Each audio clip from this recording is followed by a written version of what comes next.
What up? Not much. How we doing? Yeah, pretty good, man. How are you? Good. Got a couple adult beverages this time. What does adult beverage mean? This is just a beverage. Just fruit water. Yeah. Fruit water that pops. Yeah, I figured it'd make for a good conversation, get the juices flowing, Loosen up a little bit. Loosen up. Yeah. I mean, it's always good to be loose. Yeah. I agree. Always good to be loose.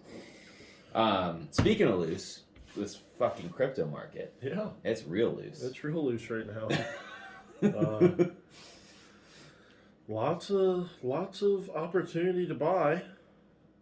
I know I am down a lot of money in the last couple of months. Yeah. But that's okay. I was in on Cardano pretty big. Yep. I was in on Cardano pretty big, and I think I remember telling you, I'm all in under $2. Like, it's like, you remember that? Yeah. Like, I was like, bro, I'm all in under $2. Like, and I did. I was all in under $2. Like, it was, and it went, and it went right, and it went up to like almost three. I think 3. Yeah. So and there was a little profit taking, but I held on a lot of it, you know. And here we are at like what 99 cents this morning or something like that. Yeah. It does burn. Yep. Yeah, I mean, I'm basically, between my whole crypto and stock portfolio over the last 3 months, I basically lost all my profits. Since when? Like how long? Like how long to gain the profits? Yeah. Like how long a profit? Basically like, what's this, January? Basically since COVID. It's like 2 years. Yeah. Holy shit. Mm-hmm. That bad. You didn't sell anything whenever it was up? I have, but I've always rolled it into other stuff. Oh, okay. I never actually pulled any cash out. No, anytime it's ever hit like an all-time peak. Now, granted, I probably made less than, or I was probably up less than you were because I always sell. But if it's at an all-time high, I always sell. At least half. I've sold it. I just bought other stuff. Right. You know what I mean? Yeah. I've never pulled any out of the exchanges or gotcha. You know what I mean? Gotcha. Yeah. So what are you in mostly? I mean, I just said I was in Cardano. My big ones are Cardano, Bitcoin, Ethereum, Avalanche. I just bought some Pulsex, but that's not even out yet. Right. We'll talk about that later. But those are the big ones. There's a couple other ones, but yeah, I'm in a lot of the layer ones. So tell me what that means. So that's like a layer 1 is more. It's its own chain. So, Ethereum is a layer 1, and then there are coins that are on the Ethereum blockchain. ECR was ECR20 tokens, so they're built on Ethereum. Yep. And so, yeah, then there's multiple different chains and different stuff like that. But I'm in a lot of I'm not in a lot of micro cap, small, new, like just shit coins, like small, yeah. I'm in a lot of the, somewhat well known. They've already had a little come up. Yeah. You're on things that are listed on exchanges usually. Then. Yep. So they have some market cap to them. They have some popularity enough to where exchange wants to list them. Yeah. So my number 1 holding is Ethereum, then Bitcoin, then Cardano, then Solana, AVAX. AAVE, that is like a financial token. So like, I know I've heard of that are getting loans, from there. Polkadot, I'm in pretty good amount. I just on this dip, I got in a lot to the gaming. So like, Gala, Decentraland. I mean, I'm in. There's a good amount of coins that I'm in pretty heavily. Sushi Swap. Yep. Now, so Sushi Swap. Litecoin. I've had Litecoin for years. I've had Litecoin since like. Long time. Oh, I'm big fan of Matic. Matic. Okay. Yep, Yeah, I have a small portion of like so everything you mentioned there. Like, so I remember when Coinbase had like their initial rollout of these coins, and you could like not buy, but you could like do like education on Coinbase with them. You get like $5 or something stupid with the coin, but it would educate me about the token. I'd end up throwing like a couple $100 in. So I probably have a couple $100 of every single one of those that you mentioned, but some of them. I know I don't have Solana. I need to get some of that. Oh, it's cheap right now. I mean, I think it's been to 300 and it's at 100 now or under 100. Yeah.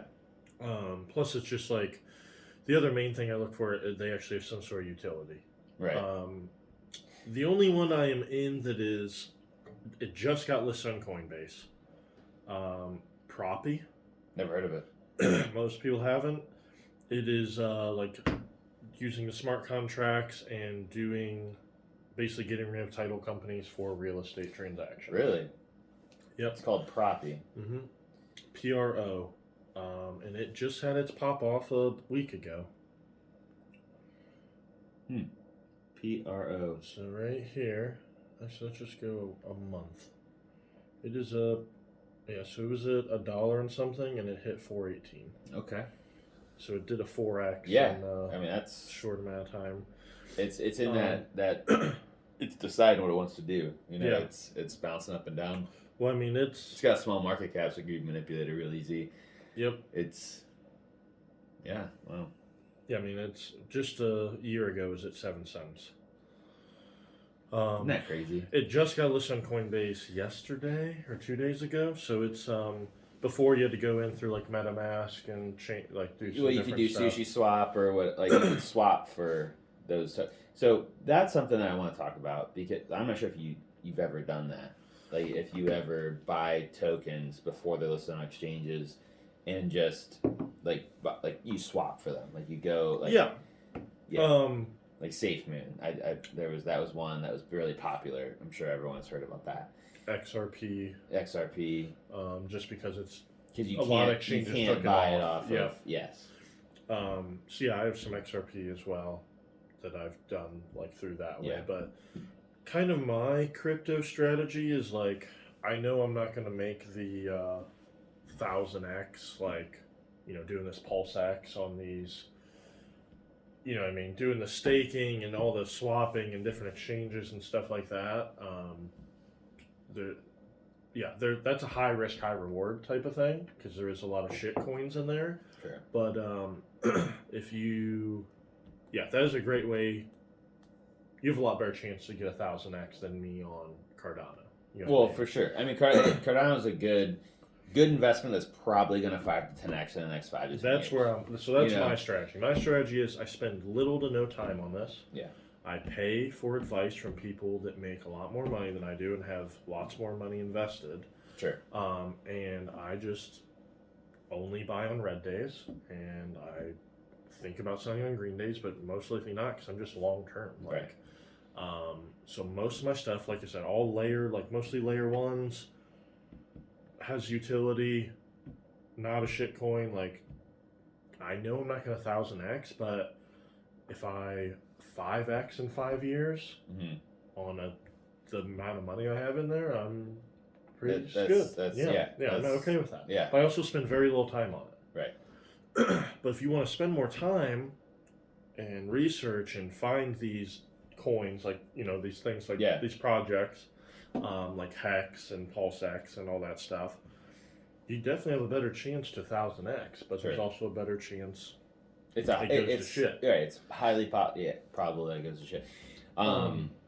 That's my strategy. Okay. And that is mainly just because real estate's the first investment. The main focus. Yeah, so which I have is day huge. job, I mean, and then main thing's real estate, but if I can make just double my money from a couple clicks on my phone. Yeah. And I'm taking those profits from real estate and throwing them into these layer ones. grow it, right? Yep. Yeah, exactly. That's my strategy. So I'm always just long, and I'm okay if I miss the boat on 1000x. But yeah, I completely agree with you on the long-term strategy with crypto. I really think that if you woke up on when did this all start? Like last week, it started to go down. I mean, if you woke up on Thursday, Friday last week, and your first instinct was to sell, crypto is not the asset class for you.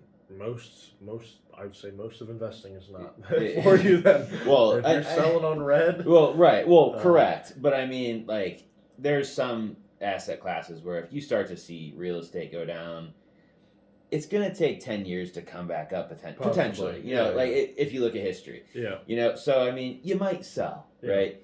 But if you are, like, if you see 2-3 red days in crypto, mm-hmm. and you like sell your whole portfolio, you probably, unless you're day trading, doing that on purpose. If you're doing that on purpose and you're day trading and you are trying to make a profit short term, if you're trying to make a profit and you're thinking long term, and you get panic sell on days like today, like, it's not the asset class for you. It's just so volatile. It's too volatile, and it's something you never leverage, in my opinion, either. Like, I mean, there's definitely people that do, and that's potentially part of the reason this dip is happening. There was a lot of over leverage, and I mean, one theory is a lot of these whales, like big players in crypto, beluga, big beluga, Bitcoin beluga. They see how much leverage is there, and then can manipulate to trigger. They move it in and. Yeah. Belugas are fucking huge, you know that? You ever seen one? No. They're massive.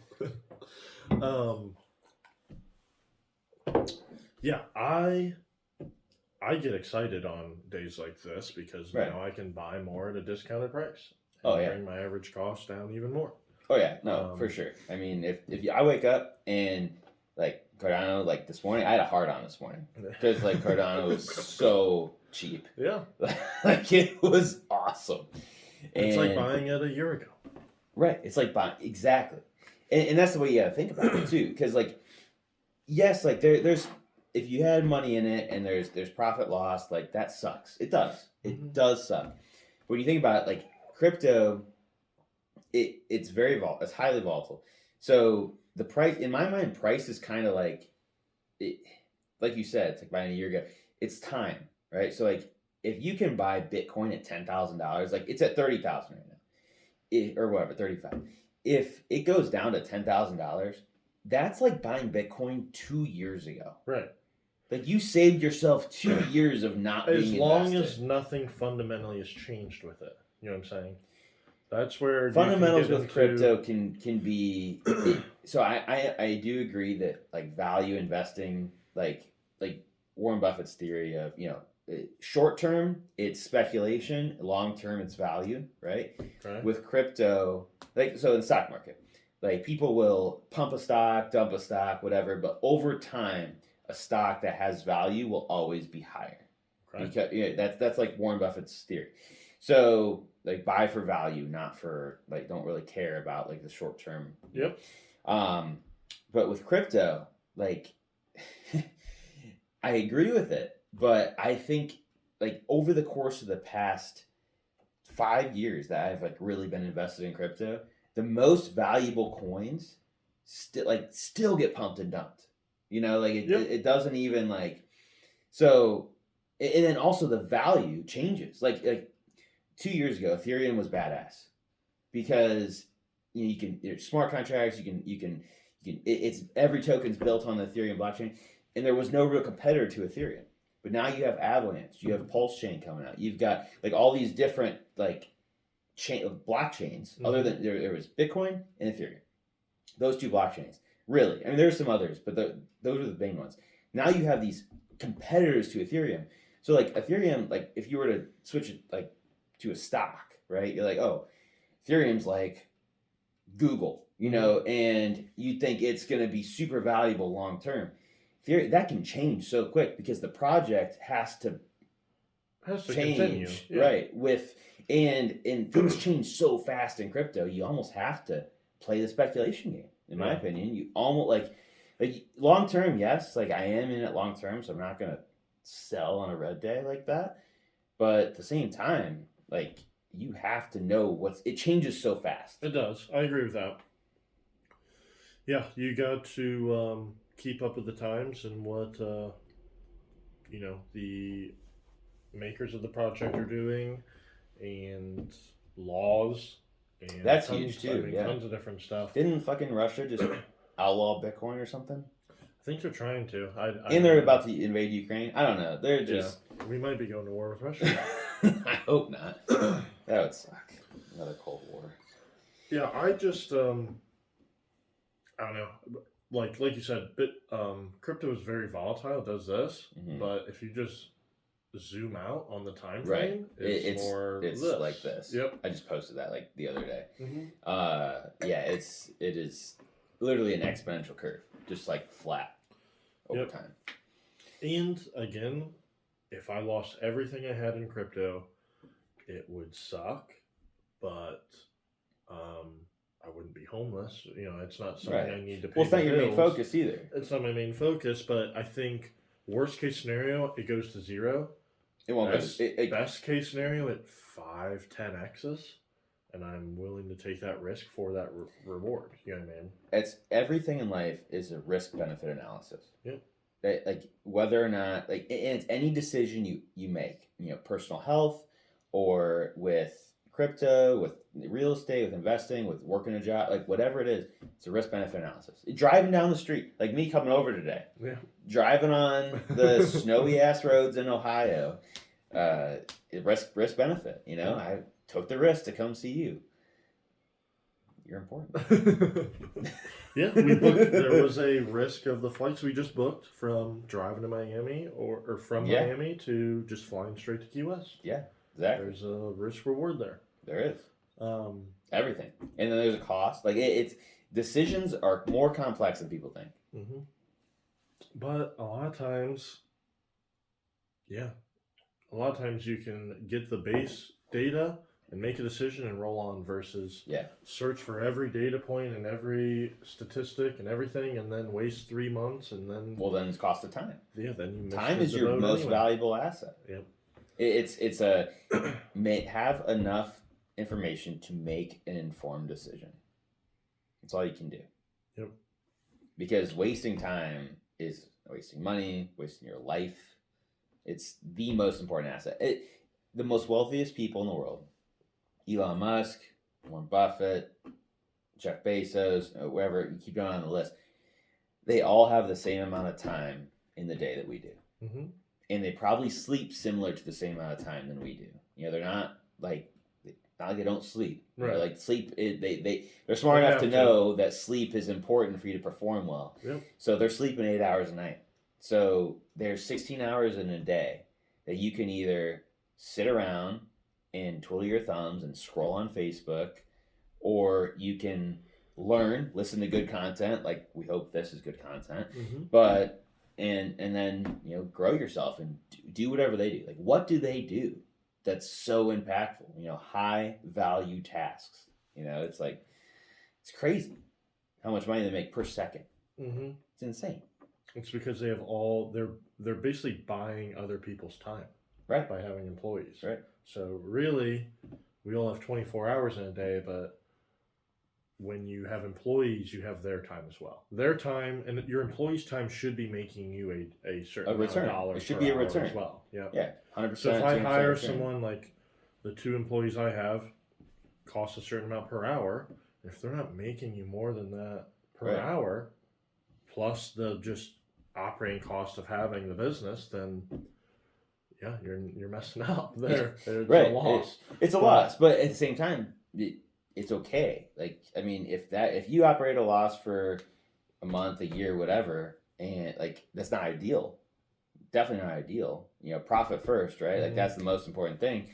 But if you have to, because of the type of business you're in, like maybe you're in a real competitive market, and the only way, or a real competitive industry, the only way to get over that threshold is to take a loss the first year. You got to do it sometimes. Yeah, that may be worth it. But you'd have to do a risk analysis. Exactly. Risk benefit. Yeah. And see if that's worth it. But how do we got off crypto? We really got off topic. It's the oranges. They do that to me.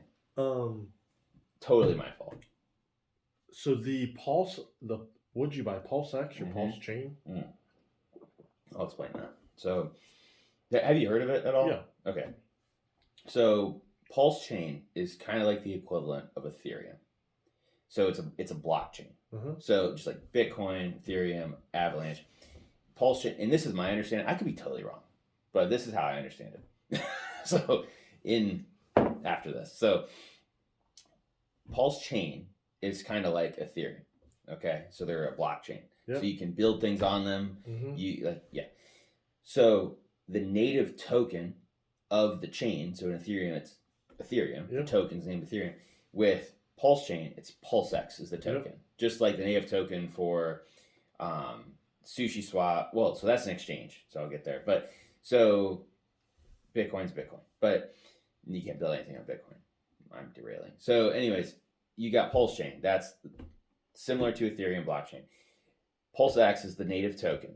There's an exchange. Okay, with Pulsex is going to be an exchange as well, so you can swap tokens or whatever, just like you would on like Sushi Swap or whatever. And what's crazy, and the reason why I invested in Pulsex is because you've got Sushi Swap, and there's a few other ones. I'm blanking right now on the decentralized exchanges, the names of them, but every single one of them has somewhere between 80x to 1000x. Like the native tokens, has somewhere between 80x to 1000x in the first year that they were in existence. Okay. So the theory behind investing in Pulsex is they are going to do the same thing, because Pulse chain is going to have the liquidity of pretty much all these decentralized exchanges, because it's going to have the lowest fees. So everyone's going to want to go to it. And they're going to be able to, so if you had a token made on Ethereum, the goal is to have that same token made on Pulse chain. So is, like, for example, is Doge an ERC20 token? I don't even know. I'm not sure. I think it is. So there would be a Ethereum Doge and a Pulse Doge. Yep. So at some point in time, the goal would be to make those two Doges the same value. Like, because there's so much liquidity and so much trading, they would end up being the same value. And where people are going with this is like, so to get Pulsex, the only way to get it is to either buy it once it's released in the open market, or sacrifice for it ahead of time. Right. And I think that sacrifice phase may be over now, but it started on January 9th, and it was 30 days, and you lost value every 5% every day. So like initially, $1 was worth 10,000 Pulsex tokens. Okay. Or something like that. I forget what it was. It was some crazy amount. So if you invested, I don't even try to do math right now in my head, but like if you did like 1,000 Pulsex token or $1,000 Pulse, you get like whatever it is, a million Pulsex, tokens. And initially, those tokens don't have a value. They're so you're sacrificing money. So like you're sending money to a wallet, and it's gone. You're sending crypto to a wallet. You could send Ethereum, you could send Doge, you could send whatever you want to send, right? You could send it. But what they're trying to do is like you're going to get Pulsex for sending that money, but you're also going to get airdropped the tokens that you sacrificed on Pulse chain instead of on Ethereum or whatever else. Yep. So you're going to have those tokens, and then eventually those tokens are going to have value as well. Yep. So, and I could be totally fucking wrong in all this because I'm drinking, okay? But this is how I understand it. So my theory behind this is like, okay, if I buy Pulse chain or Pulsex, okay, I've invested in this low fee exchange. I have the tokens, and if they 80, like the lowest one that I've seen was 80x. Okay, and if it 80x's in the first year, that's fucking awesome. Right. Sure. And if it 1000x's in the first year, that's great. Like, I will probably not do anything else ever. Like I would, but like I wouldn't have to. Yep. Now, I mean, is that going to happen? Probably not, because it's so hyped and there's so much money into it now. Like maybe it won't be able to go up that much. Because there's so much. Like it's so big. It's hard to move a big object. But I mean, maybe I don't know. So like that's my theory. And then also, I used some different tokens because I already had a bunch of different tokens. Yep. So I'm not going to swap tokens to sacrifice because I'm just going to pay gas fees for no reason. So why don't I just sacrifice the tokens I have, send them over, and then I get airdrop those tokens, and if those shoot up in value or whatever, then sweet. Like, that's cool. So I have some money on that, and I'm hoping it pays off. But we'll see. I mean, it's totally a gamble. Yeah, I mean, it's just obviously a bit more complicated than just going on Coinbase and buying your Ethereum or buying, whatever. But like you said, the reward is potentially a lot higher. And it's very high risk. But Richard Hart's last project, I don't know if it's his last project, but one of his previous projects, Hex, it has like 10,000x or something crazy. Yeah, it's huge. So, I mean, I'm not saying that history's going to repeat itself because it doesn't every time. But he clearly has good ideas. People follow him like they call themselves hexicans if you own Hex, right? So honestly, like I do think this will go up and there will be a return on investment. Did you get in on Hex or no? On Hex, a little. Like I just bought Hex. I didn't stake it or anything. I just bought Hex. Haven't made too much on it because I bought pretty late. I only heard about like maybe 6 months ago. Gotcha. But I mean, still good. Yeah. But yeah. So I mean, anyways, you've got that as something to look at. Like, yeah, okay, that went up crazy, and then Pulse Chain, Pulsex, and it's deflationary. So if like every transaction that happens, you sacrifice a portion of it is sent to a burn wallet. Yep. And it doesn't just burn; it buys and burns, which is crazy. Like it actually, it's called tokenomics, which that was a term I learned like weeks ago. Okay. So like the tokenomics of this token, whenever a transaction happens, they send a portion of the fee, the transaction fee, to a wallet, and it buys more token, like the equivalent amount of tokens, and then it burns them. So it takes them out of existence.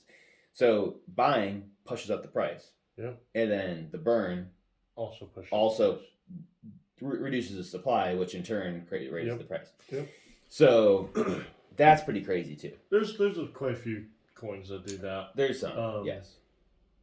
Yeah. No, I mean the world is changing super fast. Crypto and basically the blockchain in general is going to change things. Oh yeah. And that's what I'm long on. I mean, I don't know what coin is going to be around in 15 years, but I see the benefit of it, and we'll see what the government allows and wants in on or doesn't, and what the big banks want in on and doesn't, and but I'm definitely long on crypto in general, and I just follow where the money is, where the money's going. But NFTs too. Yep. I mean, I have some Ethereum sitting in a wallet ready to buy an NFT. I've done some searching, but it's just tough buying an NFT for half an Ethereum and then paying 2 Ethereum in a gas fee. Yeah. So buying an NFT for, call it $2,000, whatever Ethereum is at the time, and then paying 4 times that in just a transaction fee because Ethereum's gas fees are so ridiculous. Yeah, it's stupid. That's another reason why Pulse Chain. I'm not trying to sound like an advocate for Pulse Chain. I don't really know too much about it, to be honest with you. But fees are super low. Yep. And that's what Cardano and Ethereum, Avalanche. 2.0. Yeah. So, I mean, there's multiple things that have been trying to do that, but it's just like when the project actually gets released and actually happens. Because like Cardano's been pushed back how many times now? So like sometimes you can definitely make money on hype. Oh yeah. Sometimes it's just hype too. Actually, a lot of the time. It's just so that's but I am just old school with my really investing strategy in general is just buy for the long term. Don't put money in that I can't afford to lose or that I don't need right away. Right. And I don't buy on green days. I just literally, even if I think it's going to keep going up, I just don't buy on green days. Right. I will wait for it to dip again. Fair enough. I just buy on red and sell on green. And, yeah. I mean, honestly, it's not a bad strategy. It's so simple, and it's not a bad strategy at all. No, I'm not going to make the most gains. Like it's more of a mentality, though. It's more of a mentality. It is a psychological, which is like 90% of the game. And it keeps me consistent. That's it. You know what I mean? It's consistency and psychological strength. And time. Time in the markets beats timing the market. Correct. That is Dude, it. That was. That is it. I'm not willing to do the research to time the market. Right. And even the people that do the research to time the market have like a 10-20% success rate, maybe. Oh yeah. So it's extremely hard to time the market. Chances are you will not. Just like I said, it is tough to lose with the way I'm doing it. Yeah. But I'm not saying I'm going to make 1,000x gains. I'm not going to make the highest return, but I have a lower chance of losing. It's all about risk benefit. Mm-hmm. It is a decision everyone has to make, and I really do. So here, my strategy is buy assets that are super stable, and you can leverage them, and they super consistent, super stable. That's the one end of the spectrum, right? Mm-hmm. And the other end is super high risk, super volatile, like 1000x, like those kind of things. And I think pretty much everything else in between is total bullshit.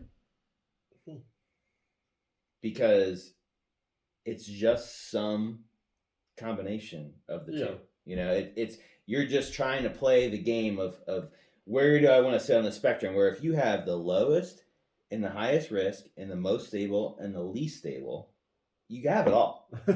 Like it's just like if you want to buy this one, it makes your mind feel better. But if you can just balance this with this, you're doing the same thing. In a way, it just depends how much money you're allocating to this. Right. And how much money Exactly. You're allocating to and that. This way, you only have two things to balance, as opposed to some here, some here, some here, some here, some here, some here. Yeah, everyone has a different right. Everyone has different. Yeah, there's nothing wrong with that. That's just, absolutely nothing wrong with it. Yeah, me and you do things slightly different, and we can both be successful at the same time. Exactly, and that's the critical thing is define your own path, figure out what works for you as an investor, and at that same time, like you got to make sure that whatever you're doing, like you are okay with. So like just don't follow what someone else does. Like just because someone else makes a lot of money doing XYZ, like do you have the same skill set? Do you have the same capital? Do you have that same mentality of I don't give a shit if I lose 200 grand? Right. Like you have to know what that person's psychological mentality is to be able to do that and what the resources are. So I mean, like everyone has a different avenue, and then like risk tolerance, risk benefit analysis. Like people are in different life situations. Yep. And like this was not always my strategy. You know, that was not always like this high end, like over here, like the high risk. I usually didn't even fuck around with it at all. Mm-hmm. Like I wouldn't even touch it because it was just gambling, right? And it is kind of gambling, really. Yeah.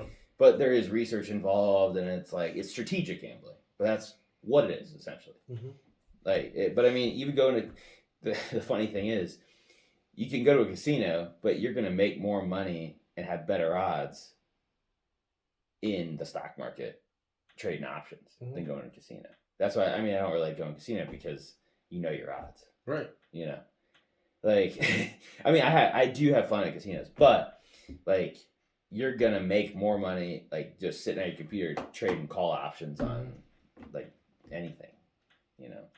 Day trade call options or something stupid, or just day trade crypto. You can do that 9 p.m. on a Saturday if you want, Yep. which is awesome. That's the other benefit is crypto is 24/7. Which I really think that's where things are going. Yeah, I'm surprised the stocks aren't. Well, so I think stocks are gonna. So okay, let's talk about the future real quick. So let's take another 5 minutes because I know we're already probably going long. But say we go 5 minutes. Let's try to fit in the future of crypto and financial assets.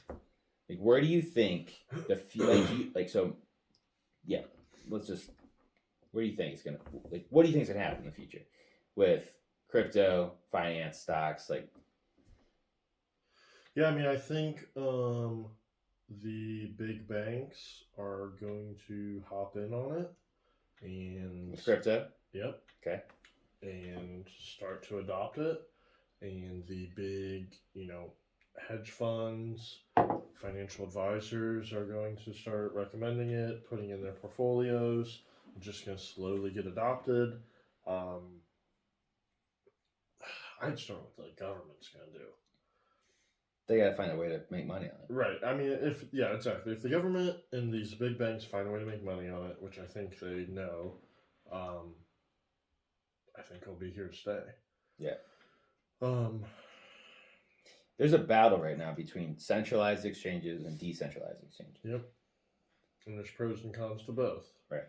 So, for instance, I got locked out of my Coinbase account the other day for some stupid reasons, or I forget what happened. First, it was the two-factor authentication. Yeah, basically came out of the authenticator. They recommended me change my authenticator because, they just decided I had a good amount of crypto that was worth having a more secure authenticator, and basically that got all messed up. So whatever, I couldn't get into my Coinbase account for a little bit. But at least with a centralized exchange, the market just happened to be tanking. Yeah, exactly. I mean, it had nothing to do with your liquidity or anything like that. Yeah, it was definitely a good time to be buying. But the good thing about being on a centralized exchange, it's a company, a publicly traded company, that's running it. Right. They have a support. Right. If you lose your password, they can help you get that, like a normal, call center, whatever. But on these decentralized exchanges and different stuff, if you lose your seed phrase or your password, or no one's out there to help you, you're kind of fucked. Yeah, I mean, you got to remember salt shaker, water bottle, lemon drop, wallpaper, glass door. You got to remember all these things in a sentence. Yep. To get into, I mean, you write them down, but. Mm-hmm. I'm gonna write yours down. You know them now. I know. I think one of them was salt shaker, actually. Now just where to put in the 12-word phrase. Right, exactly. That's the beauty of it. It's impossible. It's not impossible to hack, but quantum computing will ruin that. Yep. Which is going to be insane too. When quantum computing becomes mainstream, but it's some people have access to it. They can literally hack anybody's crypto wallet. Yep, they just guess as fast as a computer can guess. Which is why you have to have a cold wallet. Yep. Have something literally like a USB drive, offline, your crypto's in there. Yep. As opposed to on something. Yes. On the wallet. Yep. Yeah. And that's something. There's multiple different products for that, but we can get into that another time. But. I mean, it seems like for the most part, our strategy is definitely buy crypto and wait. Yeah, pretty much. And that's really my strategy with stocks. I mean, there are some stocks I definitely swing trade and short term on, but for the most part, I buy and wait until I've met a return I like, and then I'll sell if I want. But if I don't really have a place to put it, then I'll wait longer. Right. And if the stock, I still believe in the stock. Value invest. Right. Yep. Exactly. Or if it's paying me dividends, I'll just wait. Right. Because then, if it goes down, I'll just buy more. Right. And I just gave myself a pay raise by buying more. So it all just depends. More dividends. Right. Exactly. And like I've said on, our other podcasts, we could get on here in 6 months and we may be saying the opposite.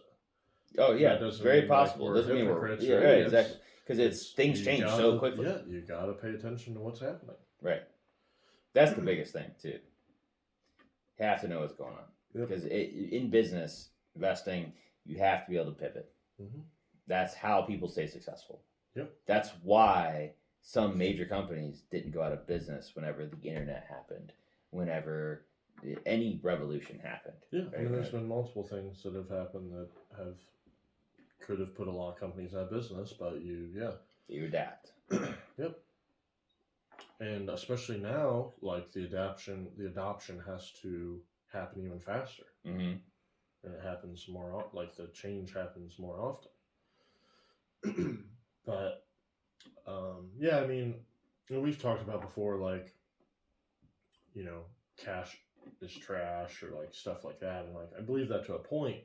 But on the other side of that coin is the other argument that I also agree with. It's like, cash is also still king, because that's great if you're long on Bitcoin or long on crypto and you're buying in the $40,000, $50,000, $60,000 range because you believe in 5 years it's going to be 100 or whatever. Sure. But you also could have doubled your return if you would just waited 3 months and bought now. But right. You know what I mean? Right. But you need cash to do that. Yeah. So like, there's a balance of those two things. You know what I mean? Because right now, like, I definitely bought more on the STIP once I got my Coinbase unlocked and everything. But I look back at all the other times I bought, and they were red days. Right. I bought Bitcoin at $48,000. Sure. Because it came down from 69 or whatever it was at, but now it's still like, Yeah. So, but what if I would have had that cash and just bought more now? Yeah, you have to make the best decision you can at that time. Right. Yep. And that's I see both sides of it. Mm-hmm. I'm not saying I'm gonna sit on $1 million, but that's all relative. There are some people that $1 million is not a lot of money. Right. And I mean, to be honest with you, inflation, $1 million isn't like in the next 5 years is going to be like, dramatic, right? But maybe call it 10, 20 years. But being a millionaire is going to be like graduating high school. Like it's going to be a real easy feat, I think. Yeah. But I don't know. What do you think? Dude, I think that's a wrap. Yeah. I think crypto is the future. I think NFTs, the technology, I don't think right now, I think it's all speculative. People are trading some bullshit, but I think it's going to be like the technology is super, like that is critical to understand for the future. I think decentralized exchanges, I think DeFi money, if you aren't hip to that, like you are going to be left in the dust, because I think there's going to be a huge battle with centralized and decentralized. And I honestly think decentralized might win, like just because of the power of the people. I think it's going to be crazy. If you aren't hip to it, you're going to lose. And even if you are and you pick the wrong side, you're in the game, you will know how to win. So I think it's critical. I'm glad we had this podcast, and I think that's a wrap, bro. Alrighty. Hell yeah. Hell yeah, dude.